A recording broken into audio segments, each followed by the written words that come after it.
నమస్కారం. Welcome to I dream. ధర్మ మార్గం విత్ విజిత కార్యక్రమానికి స్వాగతం.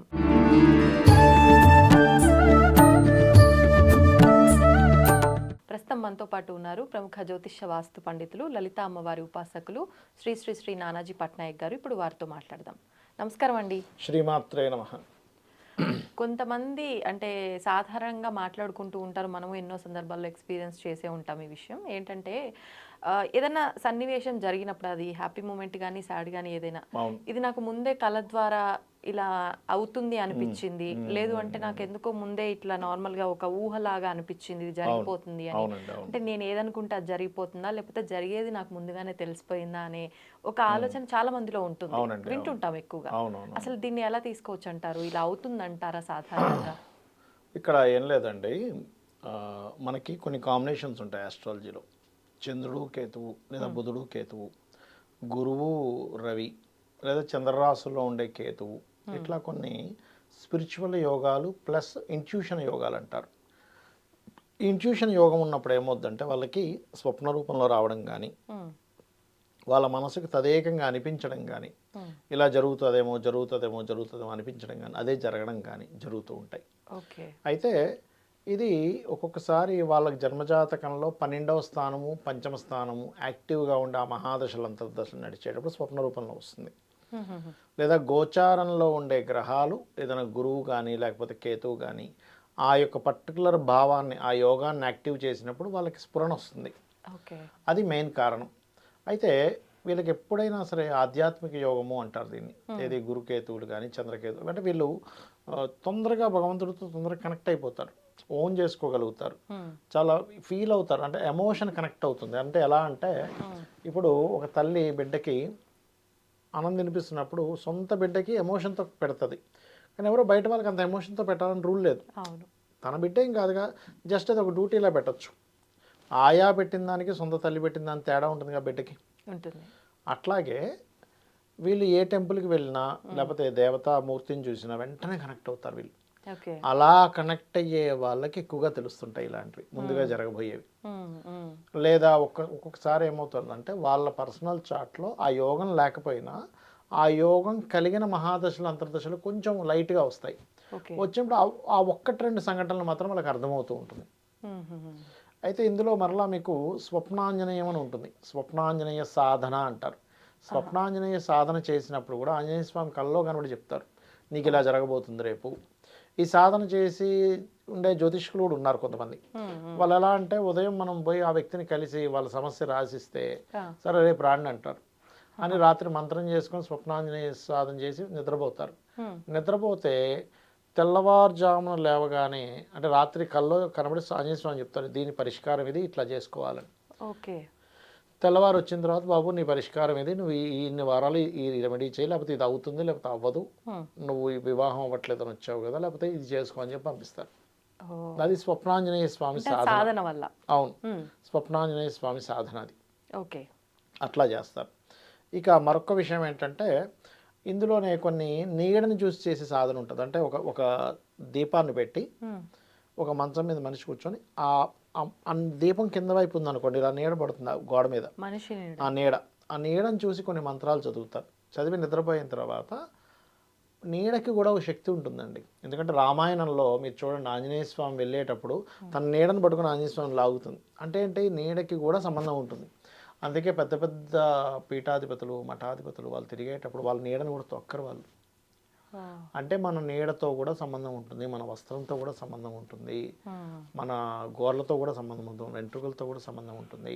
కాబట్టి ఏంటి, అమ్మో నీడ తొక్కడం కూడా పాపంగా భావిస్తారు వాళ్ళు. మన శరీరం నుంచి విడిగా ఉన్నప్పటికీ నీడ కూడా సంబంధం ఉంటుంది, ఖచ్చితంగా ఉంటుంది. ఇప్పుడు షాడోయే కదా మనకి, మన ఇదంతా కూడా ఇది గ్రహణం అంతా కూడా షాడోనే కదా. మరి నీడని చూసి మనం కొన్ని చేసుకోవట్లేదు అంతే. మరి గోపురం నీడ పడకూడదు అంటారు, మరి నీడేగా. ఇంటి పక్కన ఇల్లు గుడి ఉందండి, గుడి గోపురం పడకూడదు అంటాం, నిలబడకూడదు అంటాం. మరి అంటే ఏంటి, షాడో కంటే ఒక శక్తి ఉంది. అట్లా ఆ షాడోను చూస్తూ కొన్ని మంత్రాలు చదివి నిద్రపోయినప్పుడు ఒక శక్తి వచ్చి చెప్తూ ఉంటుంది వాళ్ళకి. అట్లా రకరకాల సాధనలు ఉన్నాయి. సాధనా మార్గంలో మనం తెలుసుకునే పద్ధతి ఉంది. వాళ్ళ జన్మజాతకంలో ఉండే కాంబినేషన్స్ వల్ల ఏ సాధనలో చేయకుండా వాళ్ళకి ఇంట్యూషన్గా తెలిసే ఉంటాయి. ఓకే. కొంతమందికి చూడండి, నేను అందరికీ చెప్తుంటే వర్కౌట్ అవుతుంది కానీ నాకు వర్కౌట్ అవ్వట్లేదు అంటారు షేర్ మార్కెట్లో కొంతమంది అవును. అంటుంటారు. అబ్బా నేను ఎంతమంది చెప్పినా కోట్లు సంపాదించుకున్నాను, నేను చేస్తే రాదండి అంటారు. అంటే వాళ్ళకి ఓన్లీ ఇన్ట్యూషన్ ఇంకోలికి చెప్పడం వరకే ఉంది. వీళ్ళకి రావట్లేదంటే వీళ్ళకి ధనయోగం లేదు. ఇక్కడ ఏంటంటే ఇన్ట్యూషన్ యోగం వేరు, ధనయోగం వేరు. ఓకే. ఓకే. చాలామంది నాతో అంటుంటారు ఆస్ట్రాలజీ చెప్పించుకునేటప్పుడు, హ్మ్. ఏమంటే మీరు మీ ఇన్ట్యూషన్ బాగా పనిచేస్తుంది అనగానే వెంటనే వాడు చెప్పేది ఏంటంటే వాళ్ళు, హ్మ్. అవును సార్ నేను ఎంతమంది చెప్పాను అందరూ లక్షల కోట్లు సంపాదించుకున్నారు, నేను పోయి మొదలు పెడదామంటే డబ్బులు రాదు. ఎందుకు రాదు? ధనయోగం లేదు అక్కడ. హ్మ్. పంచమం బాగుంది కానీ ధనయోగం లేదు. పంచమం బాగుంటే మీ ఆలోచన బాగుంటుంది, ఇన్ట్యూషన్ బాగా పనిచేస్తుంది, కానీ ధనయోగం ఉండాలిగా. అవును. ధనయోగం ఈజ్ డిఫరెంట్, ఇన్ట్యూషన్ యోగం ఈజ్ డిఫరెంట్, విద్యాయోగం ఈజ్ డిఫరెంట్. ఇప్పుడు చూడండి, కొంతమంది ఏమీ చదవరు కానీ కోట్లు సంపాదిస్తూ కూర్చుంటారు. కొంతమంది గోల్డ్ మెడలిస్టులు అవుతారు కానీ చిన్న ఉద్యోగం చేస్తారు. సో ఏ భావానికి ఆ భావం వేరువేరుగా ఉంటుంది. ఇలా ఎవరికైనా అనిపిస్తుంది అంటే వాళ్ళకి ఇన్ట్యూషన్ యోగం ఉందని అర్థం అనమాట. ఓకే. లేదా ఈ రకంగా ఇన్ట్యూషన్ సంపాదించుకొనైనా చేయొచ్చు. హ్మ్. ఇప్పుడు కొన్నిసార్లు ఇలా మనకు అనిపించింది జరుగుతుంది అని అంటే మనం ఏదనుకుంటే అది అయిపోతుంది కదా, నేను కోటీశ్వరాలను అయిపోవాలి అనుకుంటా, లేదు ఇంకేదో నేను కొనుక్కోవాలి అనుకుంటా అయిపోతుందా? అది వేరే వాళ్ళ విషయంలో అయినా మన విషయంలో అయినా మంచి అన్నప్పుడు జరగవు అంత తొందరగా. ఏదైనా చెడుగా మనం అనేస్తే మాత్రం అది తొందరగా మనకు అయినట్టు అనిపిస్తుంది. అది మన ఫీలింగ్ అంటారా? వాస్తవంగా అదే జరుగుతుందంటారా? అది మన ఫీలింగ్ కొంత ఉంటుందండి. ఇంకోటి నేను ఇంకొక విషయం కూడా చెప్తాను. ఫీలింగ్ కొంత ఉంటుంది, నిజంగానే వాళ్ళకి ఆ శక్తి ఉంటే కూడా అవుతుంది. వాళ్ళ తపశ్శక్తి లేకపోతే వాళ్ళ ఉపాసనా శక్తి ఉంటే కూడా అవుతుంది. ఓకే. ఇంకోటి మీకు ఇంకో చిన్న టెక్నిక్ చెప్తా, ఇప్పుడు వచ్చింది కాబట్టి మాటలో మాట. మీకు ముందుగా ఏదైనా తెలియాలి, ఇన్ట్యూషన్ తెలియాలి అంటే శనగలు గోధుమలు తీసుకోండి. ఒక గుప్పెడి శనగలు, గుప్పెడి శనగలు, గోధుమలు ఏ అలా చేతిలో? 2 చేతులతో గుప్పెడి శనగలు, గుప్పెడి ఇవి ఈ 2 ఒక గిన్నెలో వేయండి. అదేవిధంగా గుప్పెడు బియ్యము, గుప్పెడు ఉలవలు ఇవి కూడా తీసి ఒక దాంట్లో వేయండి.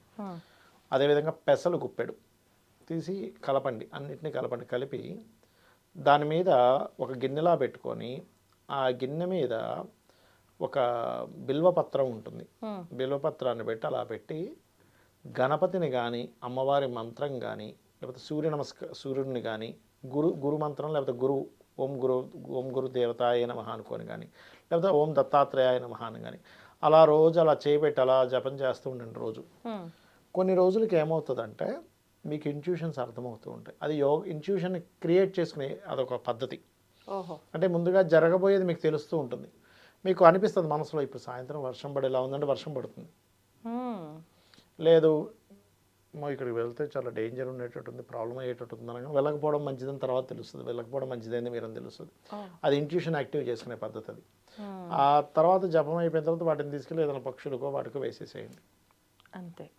నిజంగా ఈ టెక్నిక్ రావటం వల్ల కొంచెం మనకు ముందుగా జరగబోయే బ్యాడ్ మనకు ముందుగా తెలుస్తూ ఉంటుంది. బాగుంది. ఇప్పుడు కొన్ని సినిమాల్లో వాటిల్లో ముందుగానే వాళ్ళకి జరగబోయేవి తెలియటం వల్ల వాళ్ళు చాలా సతమతం అయిపోయి వాళ్ళకి ఏదో ప్రమాదం జరగబోతోంది అని తెలిసి వీళ్ళు చెప్పలేక చాలా సతమతం, అలాంటి ఇబ్బందులు ఏం జరగమంటారా? అంటే ఒకటండి, ఎప్పుడు కూడా ప్రకృతిలో మనకు ఒక విషయం తెలుస్తుందంటే దానికి ఒక దేవత ఉంటుంది. మీరు తెలిసినా సరే కంగారు పడిన స్టేజ్కి వెళ్తేనే తెలుస్తుంది, గుర్తుపెట్టుకోండి. ఇప్పుడు కొంతమంది కర్ణపిశాచ సాధనలు చేస్తారు. కర్ణపిశాచ సాధనకి దేవత మిమ్మల్ని ఫస్ట్ పరీక్షిస్తుంది. ఎలాగా? ఇప్పుడు కర్ణపిశాచ సాధన చేశారనుకోండి, మీరేమనుకుంటున్నారో అర్థమైపోతుంది, ఆయన ఏమనుకుంటున్నారో అర్థమైపోతుంది, ఈయన ఏమనుకుంటున్నారో అర్థమైపోతుంది. అర్థమయ్యాక కూడా తట్టుకునే శక్తి ఉండాలి. తట్టుకునే శక్తి ఉంటే వేరు. సర్లే ఇదంతా జనరల్ అనుకుంటుంటారు, లేదా లైట్గా తీసుకునేలా ఉండాలి. అంతేగాని అదంతా విని బాబోయ్ వీడేంటి ఇట్లా తిట్టుకుంటున్నాడు రా, వీడేంటి ఇట్లా పొగుడుతున్నాడు రా అనుకొని నువ్వు కంగారు పడిపోయితే ఎట్లా? అందుకని ఆ శక్తి వచ్చేదాకా ఇవ్వదు అంత ఈజీగా. అయితే అందులో మళ్ళీ రకరకాలు ఉంటాయి. మీరు అడిగితే కానీ చెప్పదు అది. అంత పట్టు రావాలి. ధన్యవాదాలండి. శ్రీమాత్రే నమః.